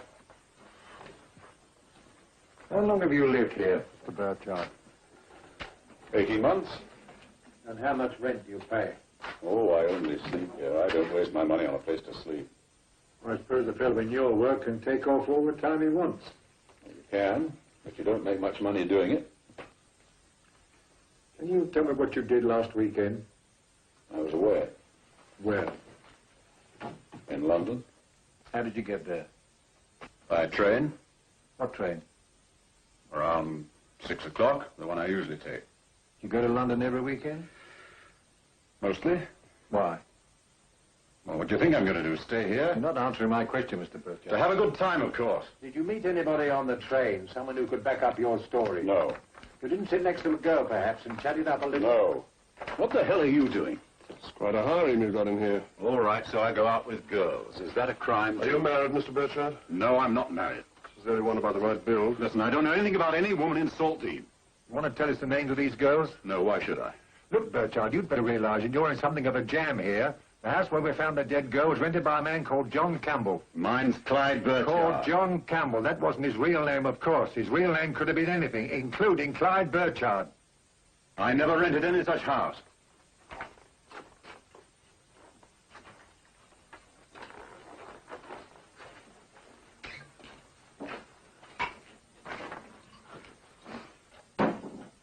Have you ever been to prison, Mr. Burchard?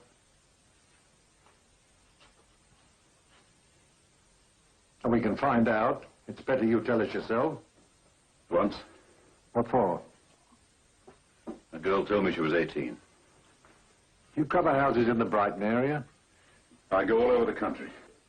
When were you in Saltine last? I haven't covered Saltine. May I see your record book? What record book? Well, if you called, you must have a record. What's in my head? I don't write that stuff down. What are you doing in my desk? Now, look, man, the more you stall, the deeper you're getting. If you think I killed that woman, you're mad. I've never been to Saltine. And how'd you sell 2 vacuum cleaners, then? All right, Burchard, get your coat and your shaving dish if you want. I'm arresting you. For what? Suspicion of murder. You're not obliged to say anything, but whatever you say will be taken down in writing and may be given in evidence. Ride with him in the squad car and warn Harris. I'll let Superintendent Ramsey know. You can't hold me. I haven't done You anything. want to call your lawyer? I've no objection. Where would I have a lawyer? Well, we'd better find a good one for you, quick. Come on. All right, I went to Saltine. Those places are all alike. Saltine, Rottingdean. I didn't remember. You got me mixed up. But I was never in Bungalow Road. I swear I was never in Bungalow Road.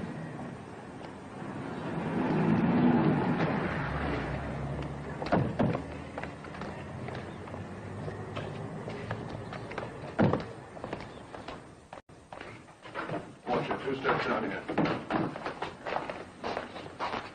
Right, off with that. Look, you've got to listen to Don't me. worry, we'll listen. Take him in and book him. Hold him ready for an ident parade. Very good, You're son. wrong. Wrong. I don't want anything.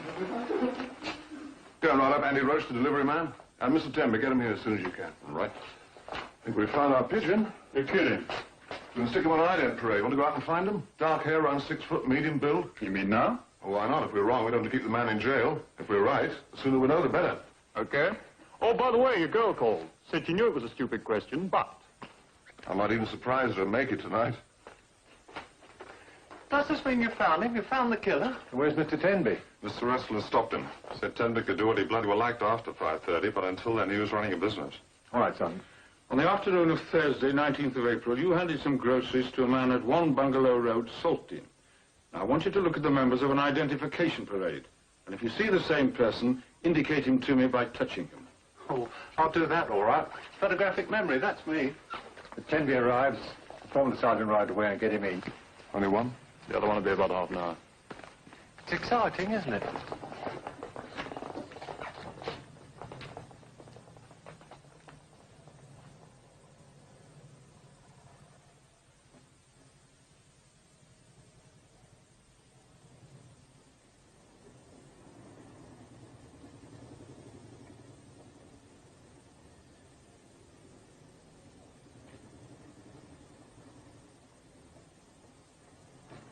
This is the man. This is him. It's him. That's the man. You're mad. I've never seen him before in my life. Oh, no. You were the creep up at that house. The one with the A-50. Who is that man? You know who I am. Who is he? Who is he? You know who I am. Are you sure? Are you absolutely sure? Of course I'm sure. How did you find him? Would you be willing to swear to it in court? Any time. Thank you, Mr. Roach. See that he gets transport. Just put me in the box and I'll swear on a stack of Bibles. This way, Mr. Roach. I wouldn't ever forget that man. I've got a photographic All right, memory. simmer down, Burchard. There's a lawyer on his way. Listen, who is that man? I have a right to know. I don't think you have, but I'll tell you anyway. He's one of the 4 witnesses who can identify the man called John Campbell. Is he claiming I'm Campbell? He's swearing to it, if you want to know. That's not true. Who is he? Where does he claim he saw me? Where did he get the idea I'm Campbell? Delivered groceries to you, Burchard, last Thursday the 19th, to be exact, at number 1 Bungalow Road. Oh, my God.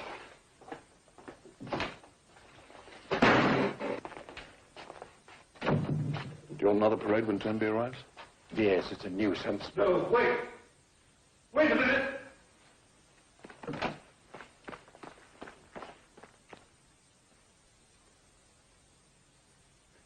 I'll tell you, Inspector. I want to talk. I want to tell you everything. And I lied about not keeping a record book. It's in that bag with the rest of my stuff. A complete list of calls and addresses. I want you to look at it. It's just that you came at me so fast. Once I'd said I didn't know her, I kept getting in deeper. That's it, the diary. Read what it says for Thursday the 19th. You tell me. It says Joan Campbell, 1 Bungalow Road, Saltine, and there's a little star against it, am I right? Don't you see, I was trying to sell the woman a vacuum cleaner. That's how the delivery man saw me there. That's the first house I stop at. She's at the door taking in groceries. But she doesn't have change because she's in her dressing gown. So I offer to pay. Well, this is good business. She invites me in while she gets the money. And later you come out minus a jacket and drive your car into the garage. Is that your usual sales technique? Well, I didn't make a sale. At least, not a vacuum cleaner. Well, as far as the star against her name, that means, well, the lady was willing.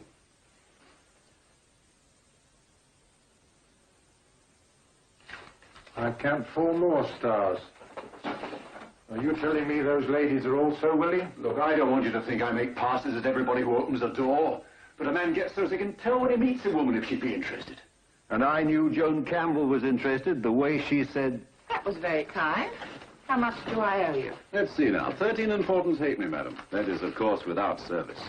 Oh, well, I usually get service included. In that case, we'll deduct the halfpenny. I'll get my purse. Hey, don't tell me you're one of those. Yep, one of those, but not one of those. Don't worry. You wouldn't be mistaken. Must be hard work, your job. Suppose after a while you get used to having doors shut in your face. Sometimes they don't shut and you meet interesting people. May I? Do so many of those? I do all right. Yes, well, I have a cleaner and it works fine. Too bad. I was hoping we might do business.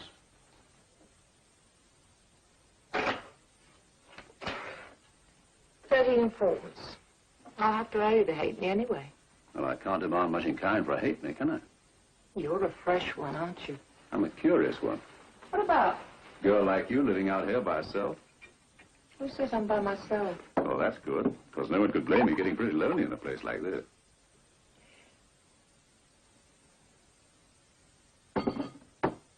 Yes, it is lonely. During the day, damn lonely. Do you want a drink? Thanks, but I have a living to earn, and since I can't sell you anything... You haven't really tried, have you? Not really. And you'll never know if you don't try, will you? I mean, you've come all this way. You might as well give me the sales talk.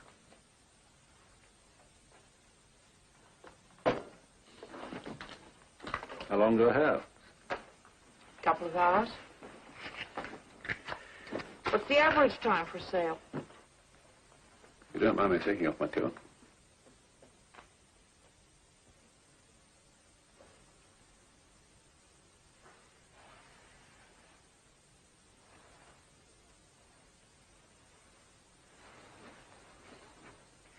And you better put the car away in the garage. Who cares about the car? I care. As though we're like nosy old cow in the caravan. You've made your point. And I'll have that drink.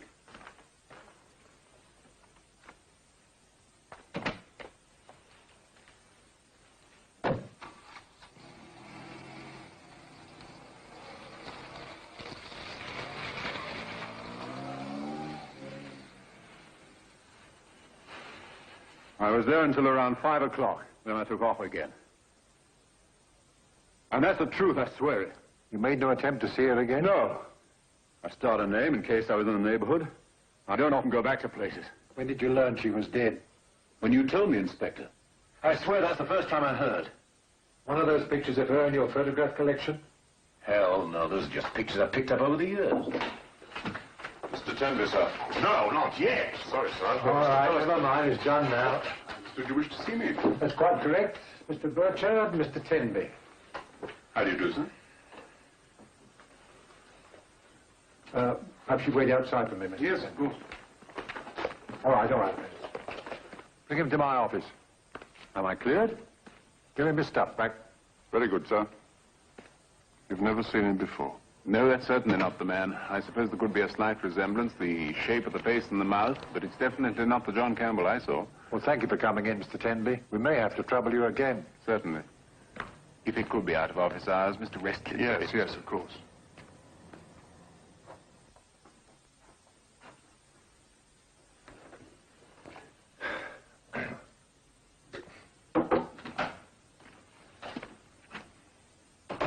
I got the proof. Of what? Richard Lester. I talked to his neighbors, and they verified that he's home almost every night, including Easter. Do you want time? No.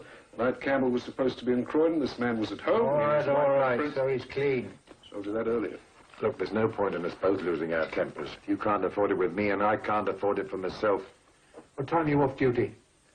3 hours ago. All right, go home, mate. Take your shoes off and have a bottle of beer for me. Those are the best orders I've had yet. All right, Evans.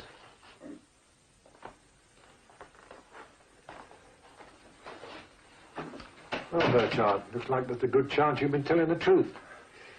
But I want a few more answers. Sit down. What sort of a person was this Joan Campbell? I didn't know her very long. Now, I'm aware of that. But you did have a character to go with the body. What was she like? I mean, was she easygoing and neurotic? Was she eager or just permissive? You must have noticed something.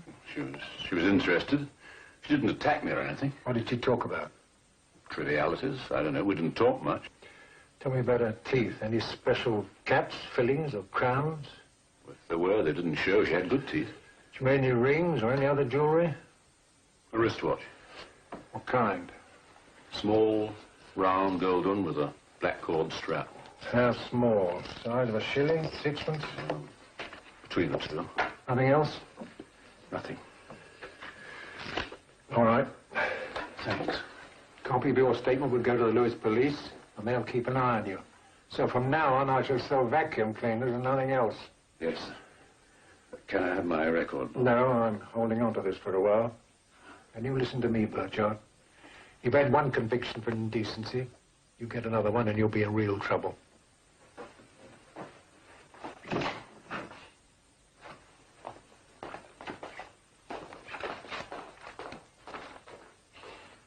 So that's Mr. Burchard. Well, I'm not a prude, but a man like that makes me want to take a bath. All right, let's have it. What else hasn't worked? An Ilex hosiery company. No JS has left their staff in the last 6 months. And they go to 6 other factories, 12 beauty parlors, 15 chemists, and 7 hairdressers. All right.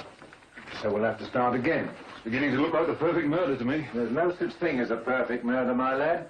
Somewhere there's always a flaw. There's always a track leading from the kill to the killer, and no matter how well he covers the track, he's going to leave more tracks doing it. We haven't even sniffed at one yet. Oh, which means that we're thinking wrong and looking wrong. Supposing the girl doesn't come from Lewis. That girl came from Lewis. If you send a trunk, you're going to send it from the nearest station, aren't you? Yeah, we can't find anyone who knows. We're not asking the right people. There's a flaw in that mess somewhere. I don't know what or where, but there's got to be. And that reminds me. I want a list from all pawnbrokers of any ladies' watches brought in after April the 19th. There's a description. Do it right away, and don't tell me you're off duty 3 hours ago. I never said a word. Well, don't. Now, where's Wilkes? Information room. Well, let's hope he's getting some. He was checking up on dentists. Dentists? Yes. Mm-hmm. 29 Edge Hill Drive. Yes, I got that. That's, 6 in all. Thank you for your help, sir.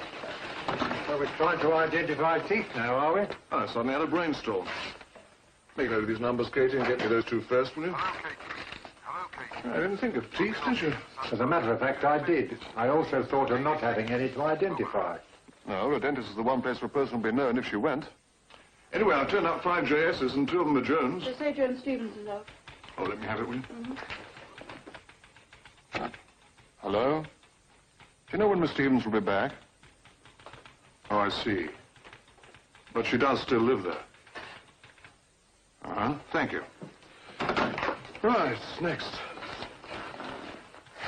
You know, one day I'm going to be proud of you. Now, sir, don't say anything that could be used in evidence against you. The second call, sir.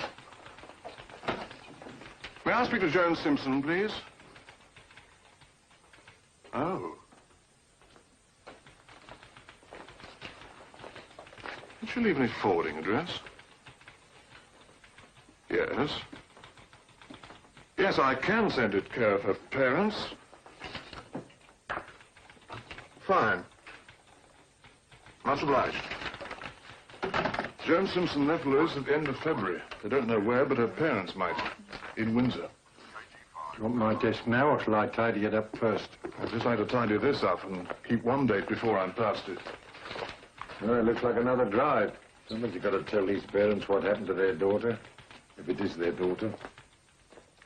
She's run over some man, that's what she's done, hasn't she? Run over some man and got herself into trouble. I'm afraid so. I'm not surprised. She's a no-good tramp. That's what I told her. That's what I told you. She's a Whatever good she's girl. done, she deserves what she's got. Why do you say that, Mr. Simpson? She doesn't live the way we brought her up. Albert. Always playing around with some man. You don't know that. What do you mean I don't know it? I do know it. What about that droop at the airport?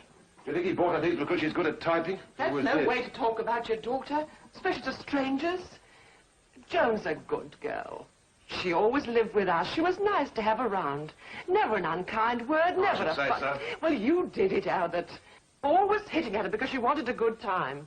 Well, what's being young for except to have a good time? Well, she didn't have to go sleeping it around. That's not the way a decent girl should behave. I told her. I warned her she'd have to pay the price. What kind of trouble is she in? We think she's been killed.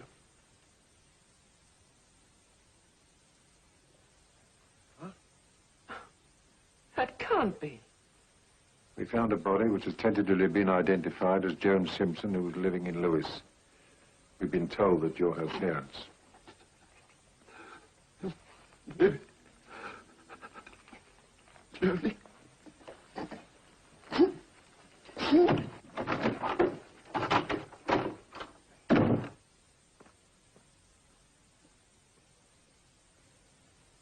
Is there any chance of a mistake? Well, until you and your husband identify. Well, no, I'm afraid there isn't much question. You said... Did you mean someone killed her? We believe so. Did you catch him? No, ma'am. We're trying to. I was hoping that you can help us. Yes, of course we'll help. Please excuse my husband. You see, he really loved her very much. Yes, I never doubted that. Perhaps you'd rather I came back later. No, I don't mind talking about her. I'd like to talk about her. Where was she working before she went to Lewis? At the airport. She was there 4 years. And the man your husband mentioned? Oh, Mr. Hammond. Yes, she worked for him. My husband thinks she wasn't a nice girl with Mr. Hammond, but I don't think that's true. Did you ever meet him, Mrs. Simpson? Oh, yes, he used to call for her. He always seemed a gentleman. I think my husband was jealous because Mr. Hammond did such nice things for Joan. And what about other men friends? Oh, yes, she always had plenty of dates. Until Mr. Hammond, then they stopped calling. I think she discouraged them. I think maybe she was hoping to marry Mr. Hammond. But she didn't. One day, he suddenly left the company. Joan was very upset. Especially when my husband kept saying how he told her so. So she followed him to Lewis? I don't know where she went. She came home one night and said she'd got another job and was moving out. She never wrote to you?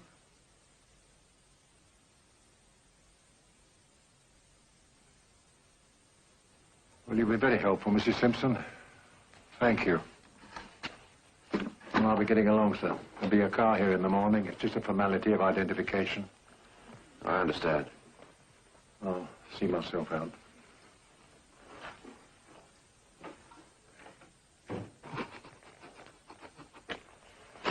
Bob.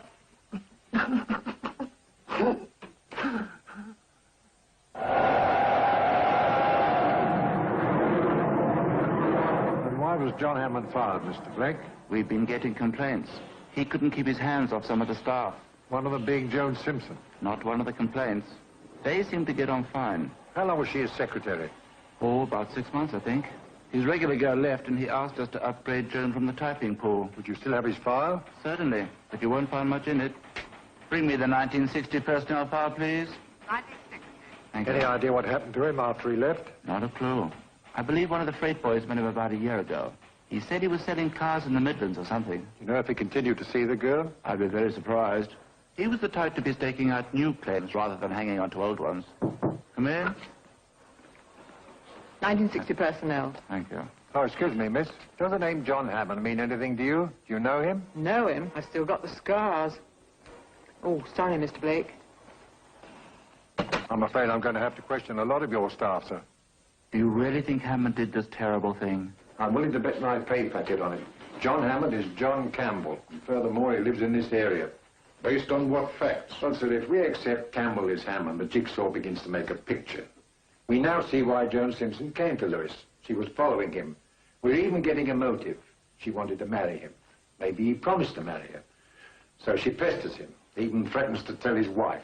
Have we established a wife? Well, if he isn't married, why rent a house? She could go to his place. I believe he took that house to keep her quiet while he planned what to do with her. So, what's the next move? Well, with your permission, sir, I'd like the Yard to send down an identikit immediately. I want to build up a composite picture of this man and issue it to the press as soon as possible. All right. Will you arrange that? Yes, of course. And I'd like them to put Gene Sherman on the 11 o'clock train, and if they can get Mr. Blake at the airport, let's have him too. They should be okay. I take it you're also bringing in the Banks woman and Tenby. Yes, sir. Between the four of them, we should build up a pretty good picture of our man. And there's even a chance we'll recognize him. Yes, I have an idea. But it's a wild one, sir, and if I'm wrong, I'll be the laughing stock of the town. Well, let's hope you won't be. Meantime, is there anything new we can give to the press? Best we can say is that the wheels are grinding, sir. Yes, the trouble is that when the wheels aren't making any noise, people think we're sitting on our hands. I know. All right, fellas. Thank you, sir. Sergeant, get a card out of the caravan side. I want to make sure Mrs. Banks is here without fail at 12, and that goes for Mr. Tenby. Any trouble with wrestling, refer him to me. Okay. Papers have spread the trunk label and initials. KG8, phone me immediately. Right. We already had 6 JS's called instead of alive and kicking. How far can you drive in 25 minutes? What? In average traffic. Ooh, I'd say about 8 or 9 miles. Why? Because I believe that John Campbell Hammond lives within 20 to 25 minutes of the murder house. Well, since the girl's parents don't know where he is and the airport put him in the Midlands selling cars... I don't care if he sold boats at Scapa Flow. Right this moment, I'll lay odds he lives somewhere in that circle. Calm down, Fred. You're up in the stratosphere again. Do you accept he was at that house around 8 every evening? Yes, we have to. So we accept he can't go during the day because he's got a regular job. Now, he gets through at, what, say, 5:30 to 6. First, he goes home to have dinner with his wife. Nice understanding wife lets him out every night. He only rented the house for a month. Now, he tells his wife he's trying to earn some extra money. Maybe a spare-time salesman. And with Easter coming up, he's going to be working in the evenings for a month. Still doesn't put him in that circle. It will if you shut up a minute. Now, he dines with his wife at, what, 7? Give them 45 minutes to eat. That allows him about 15 minutes to get to Salt Dean. Allow 10 minutes either side, and John Campbell Hammond has to live within 25 minutes of the murder house. DI's office? Who? Mr. Bunnell. Oh, yes, in here. Bring him through, please. Who's Mr. Bunnell? Another suspect? Oh, I'm past the stratosphere now. I'm practically in orbit. That's the client Tenby took to the house the day before the burglary. They couldn't get in, remember? Yes, I remember. Mr. Bunnell, sir. Oh, well, come in, Mr. Bunnell. Sit down. This is Sergeant Wilson. Oh, how do you do, sir? And how do you do? How do you do? You know, I've never been in a detective's office before. It's rather exciting, isn't it? Mr. Bunnell, you went out to look at the house on Tuesday the 24th. Yeah, absolutely correct, sir. I just finished playing with the boys. I'm a schoolmaster, of course. You drove out to the house? Yes, absolutely correct. Mr. Tenby, isn't it? And I, yes. We took my car, and then we couldn't get in. The house, of course. We rang the bell several times, but the place seemed quite deserted. Mr. You know, hadn't got the keys with him, but he suggested if we came back the next day, there was sure to be someone there. Of course, the very next day, I found out that someone had perished there. How many people knew you were going to look at the house again? Well, my wife, of course, and possibly Mr. Moss. That's our man. And how old is Mr. Moss? Oh, old Moss? Oh, he's well into his 60s, yes. A real Mr. Chips. And you're quite sure nobody else could have known? Oh, absolutely sure, yes. Well, I'm much obliged to you, Mr. Bunnell. Is that all? But you've been a great help. Have I? I didn't think I'd been a very good witness. Oh, but you've been an excellent one. Oh, have I? Well, I'm so glad. Well, it's something to tell the boys anyway, isn't it? Sure, I thought I was going to get a really Well, come on. I work here, too. I've been adding up my theories. Someone didn't want us to identify his writing on that list. That I understand. But why did he stop destroying the body on Tuesday night? No, I thought we agreed it was fear of discovery. Not fear, Jim. Expectation. He knew something was going to happen on Wednesday. But it wasn't necessarily Mr. Bunnell. I can't sell you anything, can I? The only thing that'll sell me is when somebody points and says that man is John Campbell. I want Sergeant Unwin to meet the midday train from London and escort Miss Jean Sherman here. Yes, he knows her. Jean Sherman? A bit more of my stratosphere stuff. It probably won't pay off, but by the law of averages, if you keep trying long enough, something's bound to happen. Will you sit over there, please? The others are just coming in. This is Miss Sherman, Mr. Blake. Yes. And Sergeant Nielsen, the identikit operator. Between you all, we're going to try and build up a composite likeness of the man we're looking for. Ah, Mrs. Banks, come on, sit over here, will you?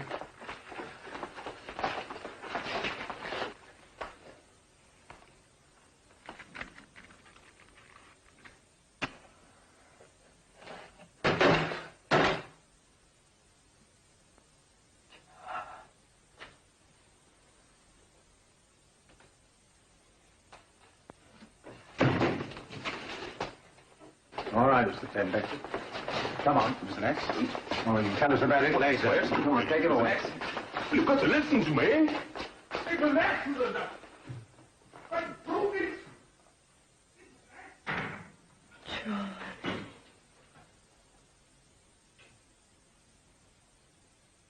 It happened in the kitchen. When I told her I wasn't seeing her again, that even if she went to my wife, I wasn't going on with it, there was a scene. She became hysterical and grabbed a knife and came at me. I tried to get out of the way and fell. She was rushing at me so hard, she tripped over me and fell against the sink.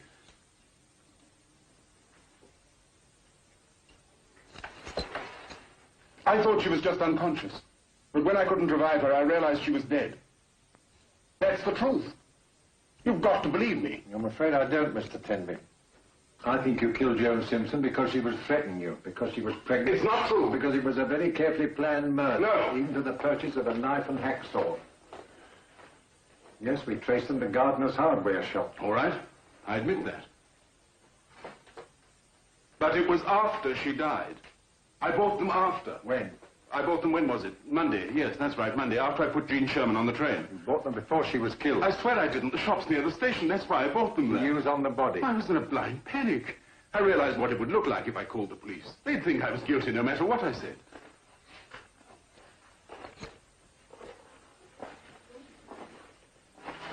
You ever been to prison, Tenby? Once. What for? I embezzled £50. It was a long time ago. Under what name? Campbell, Hammond, or Tenby? Tenby, it's my real one. Were you married then? Yes, my wife knew everything. I changed my name and worked as a salesman for a Croydon cosmetic firm. Were you thrown out of that job too? No. I got a better one at the airport. That's where I met Joan. How soon did you start planning to kill her? I didn't kill her. It was an accident. Well, tell us about it. What you did, what she did. But I've already told you. All right, well, let's have it again. Tell Sergeant Wilkes. She started making demands about divorce and marriage. I thought it was safest to go on and see her for a while. So you drove her tram to the station to make sure she brought... I didn't drive anything. Who did that? Her roommate's fiancé. He runs a chicken farm or something. His name? I don't know. Her roommate was Ruth somebody. We never met. So you rented the house and dreamt up another name? I told my wife I was back on cosmetics. And when was the big blow-up? Friday night. Joan wanted me to stay the weekend as if we were married. I said no, and she started getting hysterical. So you knew you'd have to kill her? Don't keep saying that. She fell against the sink. And off you went to Croydon? I had to get away, where I could think. Where'd you do this thinking? In a flat. What? I don't know the address. Whose flat? I don't know her name. And the next morning you picked up Jean Sherman on the train? It sounds terrible put that way. How'd you like me to believe? Just wanted to be with a woman. It's always been that way. With me, when I'm in trouble, I turn to a woman. Why didn't you finish the job? I was terrified Reston would take that school teacher back with the key. So you bundled everything into a trunk, staged a burglary? I knew the first thing they would do was check the lease, and it was in my handwriting. I didn't kill her. She died accidentally. It was an accident. Would you like a cup of tea or coffee, Mr. Tenby? Tea, please. Right, we'll have a cup of tea and then we'll go over it again. I can't keep telling you. Why not? Unless you're afraid of forgetting something. She rushed at me with a knife. She tripped and struck her head. What sort of knife? A long carving knife. One you bought at Gardner's. I didn't buy that till Monday. You have another think. We'll go over it again later.